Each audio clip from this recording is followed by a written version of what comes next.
आइए देखते हैं इस वर्ष सन 2024 में सोमवती अमावस्या कब है एवं शास्त्रोक्त धर्म ग्रंथों के आधार पर हम सोमवती अमावस्या कैसे मनाएं, इसका संपूर्ण वर्णन मैं भारतीय धर्म ग्रंथों के आधार पर आप सबको बताऊंगा, जिससे हमें पूर्ण फल प्राप्त हो और किसी भी प्रकार की गलती हमारे से न हो। और इस दिन ग्रहण भी है, उसका भी भारतवर्ष में क्या फर्क पड़ेगा या क्या प्रभाव रहेगा, सूतक रहेगा या नहीं रहेगा, इन सब का मैं वर्णन आपको इस मेरे वीडियो में करूंगा। मेरे वीडियो तक आप अंत तक बने रहें। आइए देखते हैं इस वर्ष सन 2024 में सोमवती अमावस्या कब है। इस वर्ष सन 2024 में सोमवती अमावस्या 8 अप्रैल सन 2024 को सोमवार के दिन है। विद्वानों ने यही प्रशस्त किया है कि 8 अप्रैल सन 2024 सोमवार के दिन सोमवती अमावस्या मनाना उचित और प्रशस्त है। आइए अब सोमवती अमावस्या की विधि देख लेते हैं। उत्तम विधि, सबसे उत्तम विधि, ये विधि आपको और कहीं भी प्राप्त नहीं होगी, ये मेरा दावा है। सबसे उत्तम विधि आपको बताता हूं कि सोमवती अमावस्या किस प्रकार मनाएं। सोमवती अमावस्या भी स्नान दान का पर्व है। सोमवती अमावस्या की विधि क्या है? ऋषि मुनियों ने लिखा कि सोमवती अमावस्या भी स्नान दान का पर्व है। इस दिन मौन रहकर स्नान करने से सहस्र गोदान के बराबर फल प्राप्त हो जाता है। अर्थात इस दिन मौन होकर स्नान करना चाहिए और सूर्योदय से पहले ही स्नान कर लेना चाहिए। ऋषि मुनियों ने कहा ऐसा जो करता है उसको 1000 गाय दान के बराबर फल प्राप्त हो जाता है। और क्या करें इस दिन? तो ऋषि मुनियों ने आगे लिखा कि इस दिन अश्वत्थ अर्थात पीपल के वृक्ष और विष्णु भगवान का पूजन तथा अश्वत्थ सहित विष्णु की 108 परिक्रमा करने का विधान बताया है। तो इस दिन पीपल के वृक्ष की पूजा करें, साथ में भगवान विष्णु की मूर्ति की भी पूजा करें और दोनों की 108 परिक्रमा करें। अर्थात भगवान विष्णु जी की मूर्ति पीपल के वृक्ष की जड़ में रख देवे, तने के पास रख देवे, पूजन अर्चन करके 108 परिक्रमा करनी चाहिए। परिक्रमा करते समय 108 फल फरतक भगवान के अर्पण करें। जैसे एक परिक्रमा पूरी हो गई तो एक फल अर्पण कर दिया, दूसरी परिक्रमा पूरी हो गई तो दूसरा फल अर्पण कर दिया, तीसरी परिक्रमा पूरी हो गई तो तीसरा फल अर्पण कर दिया। अनंतर वो जो फल हैं वो ब्राह्मणों को और ब्राह्मणियों को वितरण अर्थात दान दे देना चाहिए। ऐसा ऋषि मुनियों ने ग्रंथों में बताया है। कथा के अनुसार यह उत्सव वास्तव में स्त्रियों का ही है। आइए थोड़ा और सूक्ष्म रूप से समझ लेते हैं। वारों का विचार करते समय बताया गया कि जिस दिन प्रातः काल जिस ग्रह की होरा हो उसी दिन का स्वामी वही ग्रह माना जाता है, वह दिन उसी ग्रह के नाम से बोला जाता है।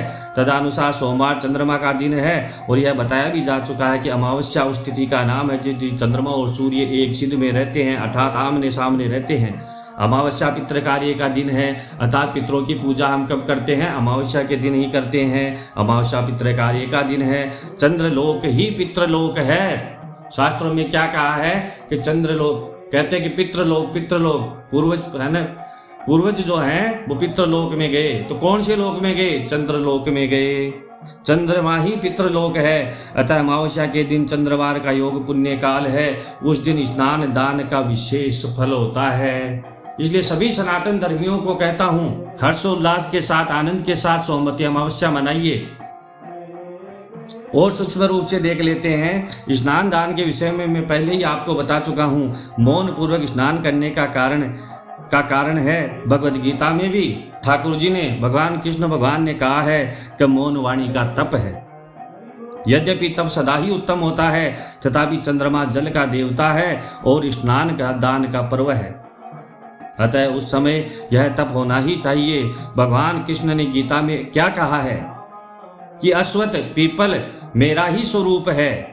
भगवद गीता में कृष्ण भगवान कहते हैं अश्वत्थ है सर्व वृक्षाणाम, कि सब वृक्षों में जो पीपल का वृक्ष है वो मैं हूं। सब वृक्षों में अश्वत्थ अर्थात पीपल मेरा स्वरूप है। इसके अतिरिक्त वेद में अश्वत्थ को तेज से उत्पन्न और वृक्षों का साम्राज्य रूप अधिपति बताया है। सो तेजों में सूर्य चंद्रमा के संगम अमावस्या तिथि के दिन सोमवार का योग होने पर अश्वत्थ पूजक आवश्यक है। पीपल का पूजन आवश्यक है, इसलिए पीपल का पूजन अवश्य करें। सूर्य चंद्र ही जीवन के मूल हैं और अश्वत्थ अर्थात पीपल तथा विष्णु जगत के पालक हैं। इसी कारण इस व्रत को आयुवर्धक माना गया है। इस व्रत से क्या प्राप्त होता है? आरोग्यता प्राप्त होती है, स्वस्थ शरीर प्राप्त होता है, रोग दूर हो जाते हैं। हमारा सनातन धर्म कहता है कि पहला सुख क्या है? कि पहला सुख निरोगी काया है। इसलिए हम दीर्घायु को प्राप्त होते हैं। दीर्घायु आशीर्वाद के रूप में भगवान देते हैं। इसी कारण कथा में पुनर्जीवन की चर्चा है। शरीर है तो सब है। शरीर हमारा स्वस्थ है तो हम धन भी अर्जन कर सकते हैं, धन का उपभोग भी कर सकते हैं। इसलिए पीपल की वृक्ष 108 परिक्रमा करके दात्य वस्तुओं का दान करना चाहिए। दान में अष्टोत्तर शत वस्तुएं बताई गई है। अर्थात इस प्रकार आप व्रत करें। अष्टोत्तर शत फल भगवान के अर्पण करने चाहिए, फिर वो वितरण कर देने चाहिए। आइए अब मैं आपको ग्रहण के विषय में बताता हूं।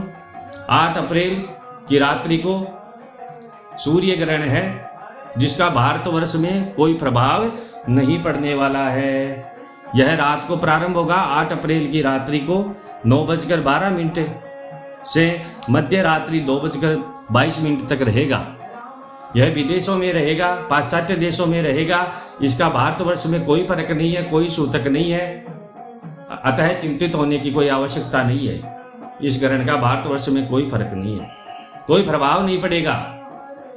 इसलिए आप केवल सोमवती अमावस्या का जो व्रत है उसका पालन करें। मेरे द्वारा प्रदत्त जानकारी आपको अच्छी लगी है, रुचिकर लगी है, ज्ञानवर्धक लगी है तो मेरे इस चैनल को आप अवश्य सब्सक्राइब करें। हमारे इस चैनल को आप अवश्य सब्सक्राइब करें, बेल आइकन अवश्य दबाएं। इस वीडियो पर कमेंट करें, इस वीडियो को लाइक करें, इस वीडियो को अपने अन्य लोगों तक शेयर, दूसरे लोगों को भेज भी देवें ताकि सभी पुण्य लाभ प्राप्त कर सके। मैं भगवान विष्णु जी से प्रार्थना करता हूं कि यह सोमवती अमावस्या आपके लिए, आपके संपूर्ण परिवार के लिए हर प्रकार से मनोवांछित फल प्रदान करने वाली हो, आपके घर में धन धान्य की वृद्धि करने वाली हो, अनेक प्रकार से आपको सुख समृद्धि शांति प्रदान करने वाली हो। बोलिए विष्णु भगवान की जय।